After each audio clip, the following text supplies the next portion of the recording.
Outer Orange. Bam, you know what time it is. BANLIST is here for the English side, and it's huge, absolutely disgustingly huge. We got to go over it. Obviously, everyone, their mom's going over it. We're going to go over it too. You guys know the drill. Let's go ahead and get started. So first of all, this is the English side. It's going effective on May 1st, and what's happening here is Standard has no changes, V Premium has no changes, and Premium has a lot of changes. Now, a lot of people are a little annoyed by the fact that Standard has no changes. I agree. I really think something should have happened, even if it meant unrestricting Gandiva or Doji.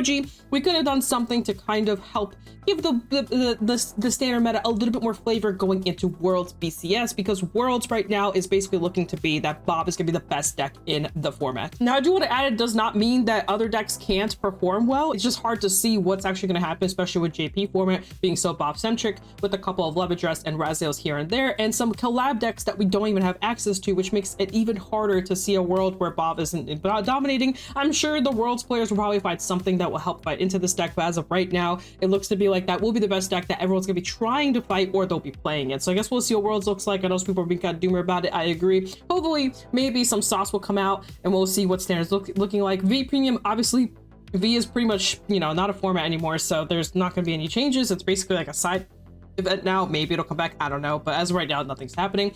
Let's go over to Premium. A lot happened here. This was basically the ban list that people wanted last ban list, and now officially is legal for this upcoming World, which is really good. I think there's gonna be a really good change. I think Premium players are gonna have a lot of fun. I did see it, so I'm gonna run it down card by card. I will say this ban list is so big, it is hard to predict exactly what's gonna be in meta, what's not gonna be meta. There's a lot of underground decks that are gonna rise up, so it's hard to say exactly where everything falls. But what we do know with this ban list is that it did touch a lot of decks, which means a lot of decks that were meta are now not going to be meta, or they're going to be changed. Let's go ahead and start us off. So first off, we had the Crest and the Luard restriction, which means that basically with this Luard in particular, you can't play this Crest. I think this applies to the fact that you can use other Luards, you just can't use this Luard. So basically you have to play the Crest a different way. I'm not the biggest fan of this change, by the way. I kind of just wish all the Crests went, because what's going to happen now, and I already talked about this to some people about this morning, is when we get a new Crest deck, what's going to happen there? Are they going to auto ban it? Are they going to restrict it? Or they're just going to hold off? Or what if it's like a deck like Victor? Are we just going to have to deal with a 3-month meta of Victor dominating the format because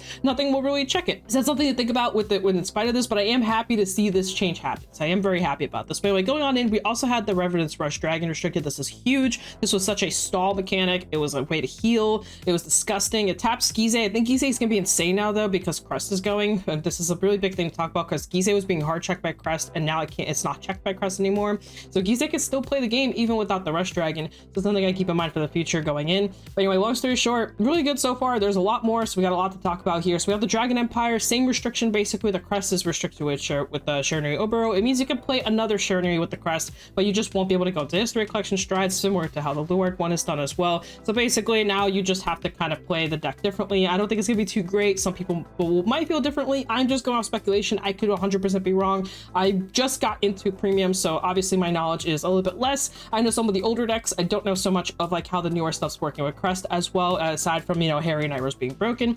Anyway, going in past that, we also have the Messiah restriction as well. Some people are kind of mad about this because they're like, oh, well, Messiah wasn't really doing much. Like, why did this happen? In my opinion, I think it's not about what it was doing, wasn't doing. It's the fact that this thing right here just shouldn't exist in Premium. It really just needs to be nuked to the ground. Like, the fact that they have to do all these restrictions on this is kind of ridiculous, and we have other clans that don't even have access to this yet. When they do, are we going to do the same thing? I don't know. Like I said, I do like the fact that this is happening. Just to make it clear, I do like that we're doing something with Crest. I just don't like that this is the way we're approaching it, but it's fine. It's better than nothing, and so I support it 100%. So this is good. And then going on in, we also have the same exact restriction for Jet, and now Harry as well for Dark States. Harry needed it with the burning passion. Absolutely needed to go. It was too broken. You can run Dark Magician Harry now, and you can also run V Harry as well. So something to keep in mind. You can run a different variant for the Harry, for the Crest stuff. You just can't go into the History Collection stride where you just draw a shit ton of cards. You just now have to play a different game plan. I actually think this deck might still be viable because it still has this denial play from what I see so far. And that's a really big thing. The denial play is absolutely bonkers. We just basically lost our double Excel marker draw power, but we still have stage, we still have the dragon. There's other ways to play. I just don't know if it's as good. And then Jet also lost its Mezagear as well. So again, just the Crest restriction with that, but we have more slides. This isn't it. I thought it was it at first, and I realized that there was more. So Night Rose also got the same treatment, which is very very, very good because this deck was absolutely ridiculous. Like this was undeniably like the strongest deck, and the only reason that it wasn't the best deck was because bugs could take it down. So that was the only reason why this deck wasn't like basically tier 0. And this deck is, by the way, it was absolutely insane. Like I think this deck was broken, completely broken. Like I know maybe I'm hyping it up too much, but this deck did a lot. Car's power just made it insane, being a 13k base on top of that. The Elargive recycling, the Megiddo plays he can do, or any plays, Bad Bounty, Bartholomew, Beatrice looping, you name it. This deck did it all. It's the only thing it didn't do is didn't have the best early game on the planet. Yes, he could Ghost Ship with Columbar, but it really wasn't that ideal. Yes, he could Beatrice into something, but like I said, it's not as powerful as some of the other decks that can do better early turns. It doesn't have as great late turns. But the minute this deck goes into Night Rose, you're kind of cooked. Like in all honesty. Anyway, Elargive also got completely restricted. It's gone. Very, very broken card. I just made a video about it, talking about how broken this card is. It is absolutely insane how versatile this card is. It's nuts. It made every Stochea deck better. It sucks seeing it go because it's such a great card, but it needed to go. It was a little too much for premium. No other nations had quite as strong of a stride of grade 3 card as this one. This one was just broken. Next, we have a bunch of Genesis stuff. I'm not gonna lie, y'all, I've been testing into this like a lot, actually, surprisingly, because I had friends that were actually testing this, and it was broken. It was really annoying to fight into. It wasn't fun to play. Like it was just annoying. Like there's an OTK version of it, which is with this Galgia guy. There was the Dreaming Dragon to undeck yourself out. Then there's the Melissa variant to basically deck your opponent out. And there's so many different variants. I think the OTK one was probably the most annoying one, but the deck out one wasn't any less or more fun either. So I'm kind of glad this is all gone. I know some people aren't unhappy about it, but there was nothing fun about this. And I will say, if we nuked everything else, this would have still been a really good deck. I think Genesis was really good this entire time. Just people weren't playing it for whatever reason. Maybe they don't want to. Maybe they don't really know how to loop properly. I don't know. I will say these aren't easy decks to play. They never were. They take a lot of time. There's the time restrictions, obviously, keeping that in mind. So, you know, there was reasons not to play it, right? So also, you know, Crest is just easier. In all honesty, Crest is easier. I had the opportunity to play this. I actually have this currently upstairs because my boyfriend's been playing with it, and I'm not gonna lie, I tried it and I was like, I don't want to play it. Like genuinely, I don't want to play it for 7 rounds. So I can understand, but it doesn't mean it didn't need to be hit. It was very, very powerful. Maybe the Melissa wasn't too bad in my opinion. It's kind of an annoying card, but I don't think it's too bad. But these two for sure, I can understand why they got restricted. Next, we have the Stealth Rogue. This is the card restrict card, along with we also restricted the whatever this is. I don't even know what this is. I know what it is, but I know it by effect, not by the actual card name.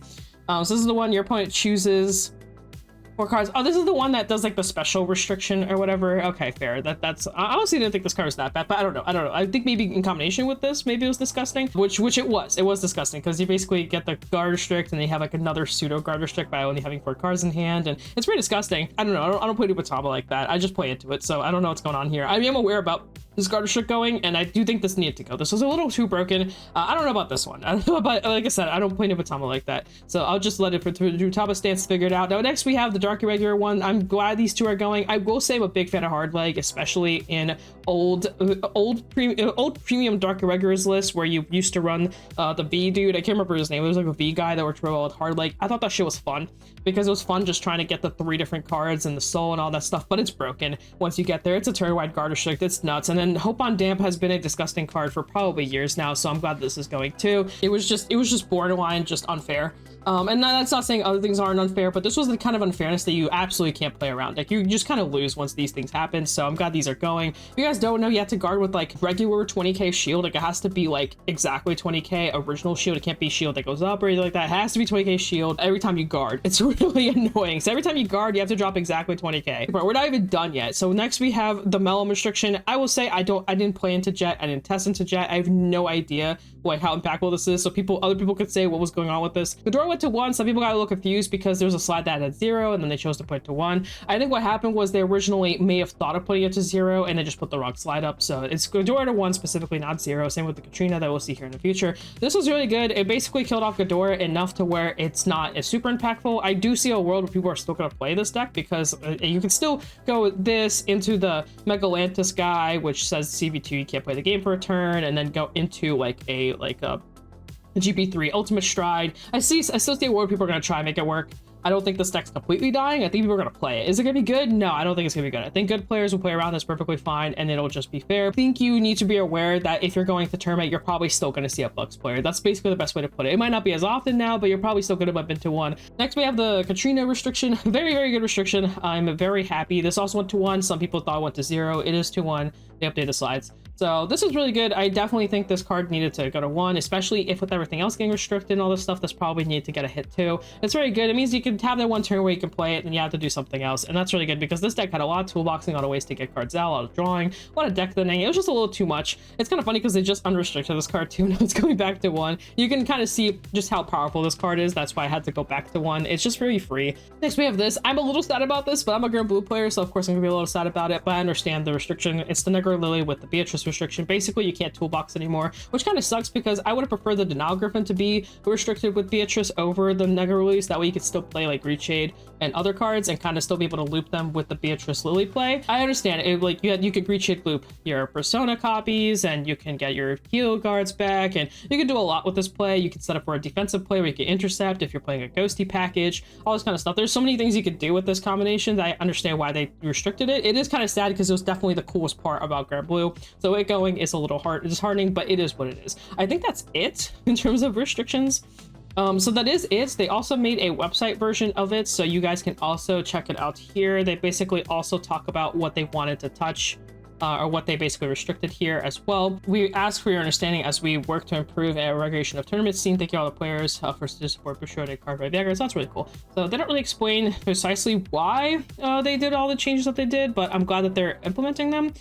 There's no major tournaments, so yeah, they just got rid of that. It looks like they have in mind standard high usage rates. We have observed, okay, so it looks like they have the bat guy in mind. We don't have considerations for the above rather as follows. Does not have a particularly high win rate. I don't know about that. Thus we are not implementing card restrictions. I don't know about this one. I don't know about this one. It has been getting some high results if we go back and look at BG Paradox. So basically they're saying like, hey, Razzle isn't doing enough, so we're not going to restrict it. So it's gotten 1, 2, 3, 4, 5, 6, 7, 8, 9, 10, 11, 12, 13, 14, 15, 16, 17, 18, 19, 20, 21, 22, 23, 24, 25, 26, 27, 28, 29, 30, 31, 32, 33. 33 tops in the last 2 months. Not even, yeah, basically 2 months. That's a lot. I think that's a lot. Now, keep in mind, some of these are top 32, top 16s. Maybe it's not that as important. So maybe we could look at, we have 1, 2 first places, which is like okay, I guess, and then we have like some second places. We got some top 8s in here, so maybe not so much, but I think Rezo got the same treatment here. The second most used ride line. However, the consideration of upcoming releases, we will not be implementing the card restrictions at this point. That makes sense. So they're too scared to make the changes because of BOF, basically, because we have upcoming stuff happening. We also have a new levy card coming out. They're basically saying, hey, maybe we'll hold off on this one. So this one makes sense. And then while it has sustainable usage during this period, its usage rate is still relatively low overall. Thus, we will not be implementing restrictions. I do think that even though they're monitoring things, they said they're going to monitor it here. Probably still should have tapped this. Not even for the reason of it performing well or not, but just for the fact that it's just unfun to play into. You're going multiple rounds and then you bump into this and randomly get nuked from existence because like, hey, you can't stop it. It is kind of annoying. And I've seen some people actually stop playing standard because of this deck, like unironically. I do think this is something that probably should be touched. And I still believe that it should just be like, they should just do it now, like regardless of the ban list, just say, hey, we're errating this card and just end a discussion. Like I really think the Mo Flash needs an errata like crazy. Overall, that's all I have for this. I hope you guys enjoyed my personal analysis on this, along with going over a little bit of the construction rules. Overall, I think this was good. Very good changes. There was definitely some things that I feel like could have been tweaked, but I think this is amazing. In all honesty, I know some people are like, oh, standard, all this. I think, in all honesty, they did a good job overall. This is a back-to-back. Both the JP ban list and this ban list, both really awesome things. So I think overall they're winning. Like, and it's okay. They're not going to get everything right. It's almost impossible, and you're not going to satisfy everyone. So I think they did a good job with what we currently have. I do want to mention one more thing before I go. Even though this is all happening, just keep in mind Premium still doesn't have any product. And some people are like, oh, your video is kind of like aged poorly, like the one I just dropped about Premium. But no, that's not the case. We still have product. We still have Summerfest properly done for Premium. I'm very happy about this ban list, don't get me wrong, but I still want to see a little bit more. I want to see Premium thrive, and I will say that's why I made the video. I didn't make the video because like I was expecting the ban list to like nuke everything to change. Still want to see some product. I'm hoping in the future we see some products or something I keep in mind. On that, guys, hope you guys enjoyed this. Like and subscribe if you like this kind of content. On that, guys, thank you so much for everything. Peace out. Das Vidania. I'll see you guys in a future video. Bye.